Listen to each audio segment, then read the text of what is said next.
Good morning, welcome to another day at the Stadium MK for BetVictor Championship League Snooker, where today two double Championship League winners join the fold. Phil Yates is with me, and Phil, we'll get into that in a moment, but first a quick look back to yesterday. Two really good groups played out on both tables.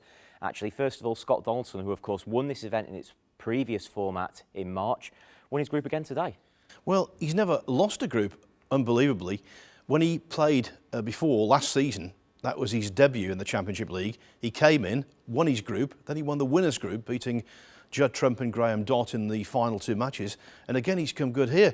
Clearly likes the format. At times, he played some nice snooker today. He wasn't at his best, but I think with, 7 points, undefeated, he'll be pretty happy. It came down to that decisive last match against Chris Wakelin, who'd also played quite well in the group. It's always exciting, isn't it, when it comes down to the final match? Yeah, that's what you want, really. You can never guarantee it's going to happen, but that's what you desire, because it really does build up the day to a nice crescendo.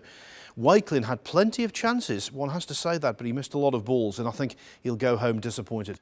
And of course, on table two, with two matches to go, three of the four players could still go through. Only Alan Taylor was out. Mark King then played Jimmy Robertson. Mark King won that, so Robertson was out. King waiting on the result of Alan Taylor and David Grace. When Alan Taylor got the win there, that meant Mark King got through. So another sort of Championship League regular getting through there.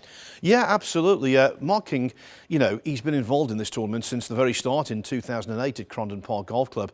I personally thought that he got little chance because David Grace played brilliantly in his second match. He had a couple of centuries and a 70-plus break also. And then he won the first frame against Alan Taylor on the black. Taylor was playing for nothing. He knew he was going to finish last, whatever. And so he's going for a lot of balls. He's demotivated. He's lost his concentration. But Grace was under it. He wanted to win the group badly. He made mistakes. Taylor was playing freely. And in the end, Taylor won 3-1.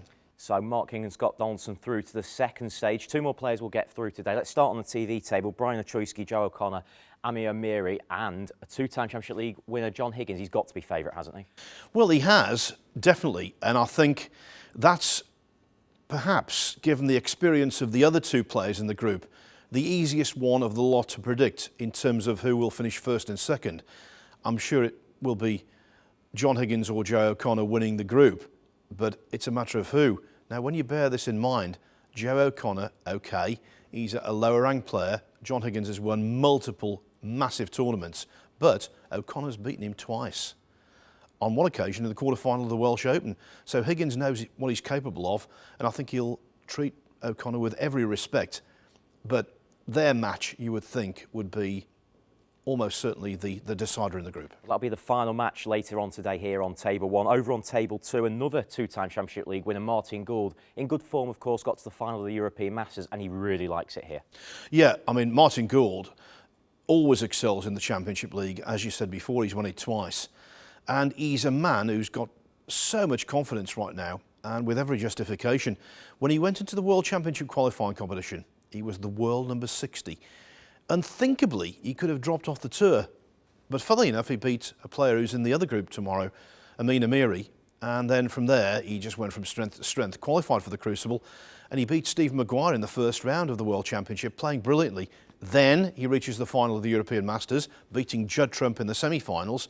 So you've got to really seriously consider Gould as a potential group winner.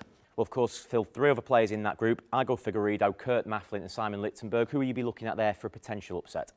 Well, I don't think it would even be an upset because Kurt Mafflin is playing some of the best snooker of his life at the World Championship, which of course only concluded in mid-August.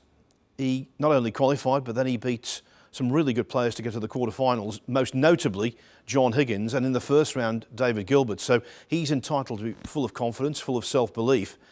Igor Figueiredo can pot a really good ball as well. And look at what it shows us. Today's action on both groups. It's a United Nations of snooker. Players from Morocco, France, Norway, Brazil, you name it, they're there.